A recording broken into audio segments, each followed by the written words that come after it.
Hello అందరికీ welcome back to my channel. నేను మీ సిరి. ఈరోజైతే మనము చాలా ఫాస్ట్గా ఫేమస్ అయినటువంటి మన తెలంగాణలో ఇప్పుడు ఇంకా డెవలప్ అయిపోతున్నటువంటి బాల ఉగ్ర లక్ష్మీ నరసింహస్వామి టెంపుల్కి అయితే మరొకసారి విజిట్ చేయడానికి అయితే వెళ్తున్నాం అనమాట. ఆల్రెడీ ఒక 5 months బ్యాక్ అయితే వెళ్ళడం జరిగింది. చాలా అంటే చాలా తక్కువ టైంలో చాలా ఫేమస్ అయిపోయిన టెంపుల్ అనమాట. అప్పటికి ఇప్పటికి ఎంత చేంజెస్ వచ్చాయి, ఎలాంటి మార్పులు జరుగుతున్నాయి అనేది చూడటానికి అయితే వెళ్ళడం జరిగిందనమాట. అప్పటికి ఇప్పటికి చాలా అంటే చాలా చేంజెస్ అనమాట. అప్పుడైతే ఆ టెంపుల్ అది అంతా ఎక్కువ ఉండేవి కాదు, షాప్స్ కానీ ఏమీ ఉండేవి కాదు. ఇప్పుడైతే అసలు ఒక రేంజ్లో మారిపోయింది. టెంపుల్కి అయితే కన్స్ట్రక్షన్స్ అయితే జరుగుతున్నాయి.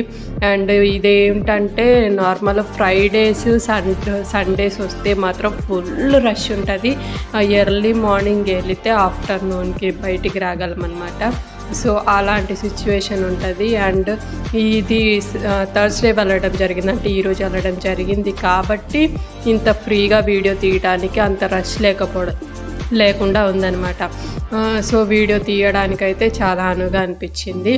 ఇక్కడ టెంపుల్ చుట్టూ ప్రహరీ గోడలు అండ్ టెంపుల్కి కావాల్సినటువంటి విగ్రహాలు కానీ అండ్ క్యూ లైన్స్, చాలా క్రౌడ్ వస్తున్నారు కాబట్టి వాళ్ళందరినీ కంట్రోల్ చేసి ఒక క్యూ పద్ధతిలో పాటించడం కోసం అనేది ఒక క్యూ లైన్ ఏర్పాటు చేయడం జరిగింది. అండ్ ఎండ వచ్చిన వాళ్ళని వచ్చిన ఎటువంటి ఇబ్బంది కలగకుండా షెటిల్ లాగా కూడా ఏర్పాటు చేశారు. అండ్ ఇది చూసారు కదా, ఇది అనమాట అసలు బాల ఉగ్ర లక్ష్మీ నరసింహస్వామి యొక్క రూపం అనమాట.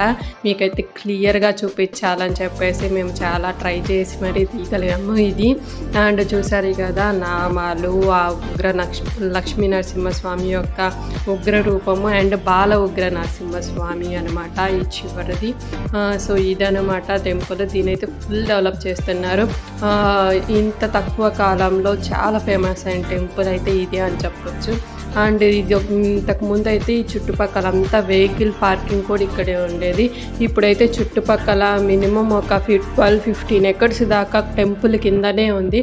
అండ్ పార్కింగ్ ఏరియా కూడా మార్చేశారు. వెహికల్స్ కానీ బైక్స్, కార్స్ అన్నీ పార్క్ చేసుకోవడానికి మినిమం ఒక 6 to 7 acres అయితే మొత్తం పార్కింగ్కే వదిలేశారు. అండ్ ఇప్పుడిప్పుడే రూమ్స్ కానీ వాష్రూమ్స్ అంటే స్టే చేయడానికి రూమ్స్ అన్నీ కూడా అవైలబుల్గా ఉంటున్నాయి. అండ్ ఇక్కడ వచ్చేసరికి ప్రతిరోజు నిత్య అన్నదానం జరుగుతుంది అనమాట. మార్నింగ్ నుంచి స్టార్ట్ అవుతుంది ఈవినింగ్ వరకు అన్నదానం అయితే ప్రతి ఒక్కరికి అన్నదానం పెట్టడానికి అయితే చూస్తున్నారు.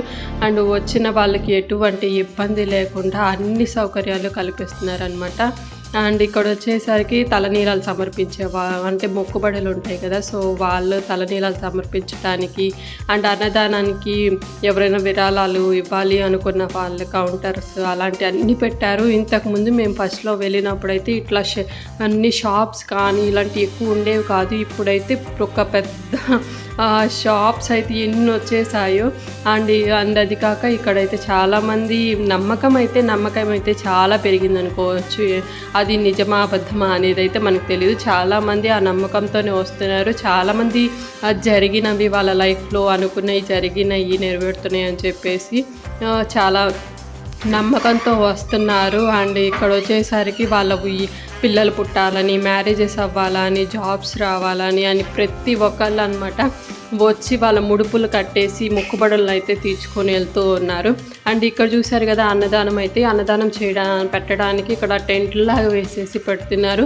ఇది డే టైం అంటే నార్మల్ డేస్లో అంటే ఫ్రైడే అండ్ సండేస్ కాదు కాబట్టి అంత ఫ్రీగా తినగలుగుతున్నారు అయితే నేను అనుకుంటున్నాను. అండ్ ఫ్రైడే సండే మరి ఎంత రష్ ఉంటుందంటే అసలు చాలా అంటే చాలా రష్ ఉంటుంది. ఇంకా నిల్చొని బఫే సిస్టమ్ లాగా తినాల్సి వస్తుందేమో. చూసారు కదా ఎన్ని షాప్స్ వచ్చేసాయో. ఈ వీడియో మీకు నచ్చినట్టయితే లైక్ చేయండి, షేర్ చేయండి, సబ్స్క్రైబ్ చేయడం మాత్రం మర్చిపోకండి.